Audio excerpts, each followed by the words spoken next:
Hello friends, you are welcome to my channel study with Aarti Gupta. आज के इस video में हम टी.एस. इलियड का एक बहुत ही बढ़िया वर्ष ड्रामा पढ़ने वाले हैं जिसका टाइटल है मर्डर इन द कैथेड्रल। ये जो प्ले है ये पब्लिश हुआ था 1935 में और सेम ईयर इसको स्टेज में परफॉर्म भी कराया गया था।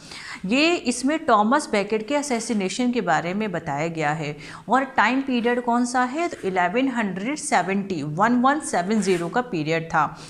इस टाइम पे जो किंग थे वो हेनरी सेकेंड किंग थे।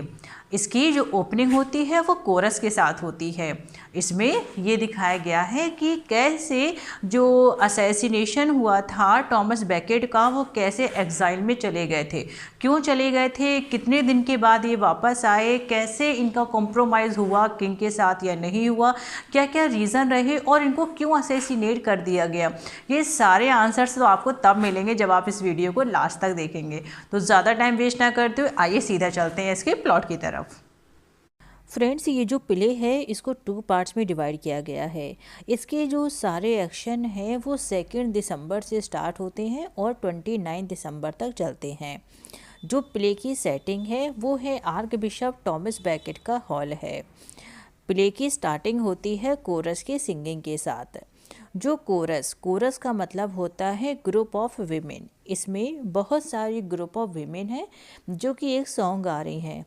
उस सॉन्ग के थ्रू वो ऑडियंस को ये बता रही हैं कि कुछ वायलेंस होने वाला है, ऐसा लग रहा है कि कुछ अच्छा होने वाला नहीं है। ये जो कोरस है ये इस ड्रामा का की पार्ट है। जैसे जैसे एक्शन यहाँ पे बढ़ता जाता है, प्ले प्रोसेस होता जाता है, कोरस के सॉन्ग के साथ ही साथ हम ये देखते हैं कि यहाँ पे 3 प्रीस्ट भी इस टाइम अवेलेबल हैं। जो 3 प्रीस्ट प्रेजेंट हैं वो बातें कर रहे हैं टॉमस बैकेट के बारे में, जो कि एक टाइम पे उनके आर्क बिशप हुआ करते थे और 7 ईयर से वो एग्ज़ाइल में है और वो फ्रांस में है। ये जो प्रीस्ट है और ये कोरस है ये टॉमस बैकेट को बहुत ही ज़्यादा मिस कर रहे हैं। उनके अब्सेंस को में बहुत ही ज़्यादा उनको याद करते हैं, उनकी बातें करते हैं। वो चाहते हैं कि वो वापस आ जाएं, लेकिन एक तरफ वो ये भी नहीं चाहते कि वो वापस आएं, क्योंकि उनको पता है कि अगर वो यहाँ पे आए तो हेनरी सेकेंड उनको मरवा देगा, क्योंकि हेनरी सेकेंड और आर्क बिशप के बीच में बिल्कुल भी अच्छे रिलेशंस नहीं थे।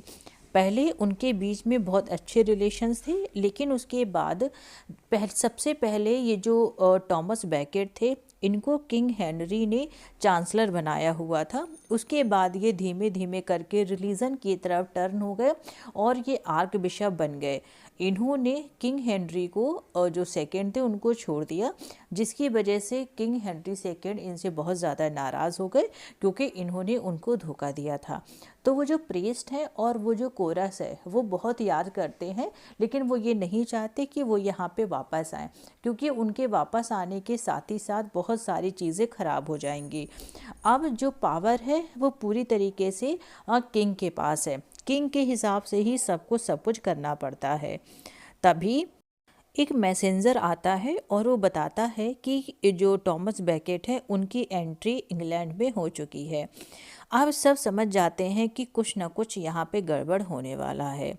तभी अराइवल होती है टेम्पटर्स की। टेम्पटर्स जिनको इधर किसके इक्वल समझा गया है, टेम्पटेशंस ऑफ जीसस क्राइस्ट। ठीक, अब जो फर्स्ट टेम्पर होता है वो यहाँ पे टॉमस जो बैकेट है उनको फिज़िकल सेफ्टी के बारे में उनको टेम्प्ट करने की कोशिश करता है। जो सेकंड टेम्प्टर होता है वो कहता है कि तुम्हें फेम मिलेगा, अगर तुम किंग हेनरी सेकेंड की सर्विस पहले की तरह करने लगोगे तो तुम्हें फेम मिलेगा।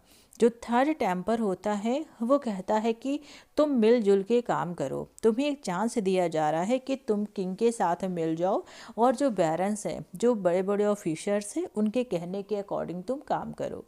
जो फाइनली जो फोर्थ टेम्प्टर होता है वो कहता है कि तुम ऐसा करो कि तुम अपने आप को शहीद कर दो, जिससे तुम्हारा नाम और बहुत ज़्यादा फेमस हो जाएगा और सब तुमको अच्छा मानेंगे और तुम्हें हमेशा याद भी करेंगे।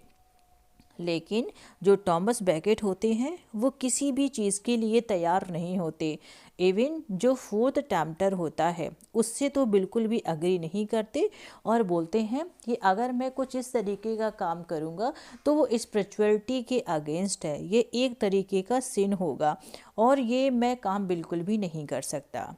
यहाँ पे जो फर्स्ट पार्ट होता है प्ले का वो फिनिश हो जाता है। अब बीच में एक इंटरवल आता है, मीन्स एक इंटरल्यूड आता है। Interlude is a kind of interval, ठीक है। तो इस इंटरवल में हम देखते हैं कि जो टॉमस बैकेट हैं वो लोगों को प्रीच कर रहे हैं स्पिरिचुअलिटी के बारे में और कैसे रिलीजन के बारे में, ये सब चीज़ें ना प्रीच कर रहे हैं। उसके बाद ही वो साथ में ये भी कहते हैं कि ये शायद मेरी लास्ट प्रीच होगी, इसके बाद मैं आप लोगों को बिल्कुल भी प्रीच नहीं कर पाऊँगा।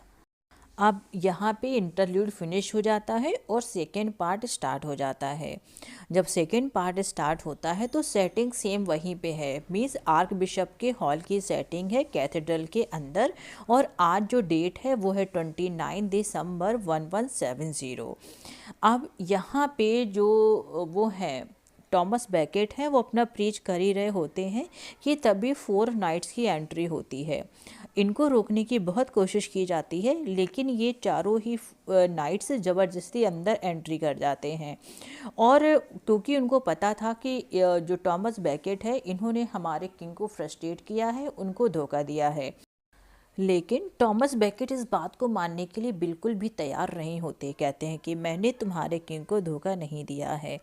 उसके बाद ये जो नाइट्स होते हैं ये टॉमस बैकेट को मारने का सोचते हैं क्योंकि किंग हेनरी सेकेंड का ये ऑर्डर था कि टॉमस बैकेट को मार दिया जाए।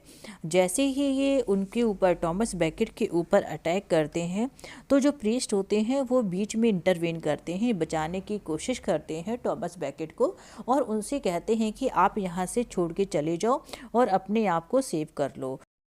लेकिन टॉमस बैकेट इस बात से बिल्कुल भी तैयार नहीं होते और कहते हैं कि मैं मरने के लिए तैयार हूँ।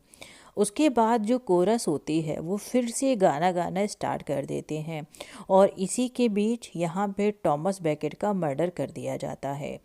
जब इनका मर्डर हो जाता है तो जो कोरस थी, मतलब जो ग्रुप ऑफ वीमेन थी, वो लास्ट वर्ड प्रोनाउंस करते हैं, बोलते हैं clear the air, clean the sky and the land is foul, the water is foul, our beasts and ourselves defiled with blood।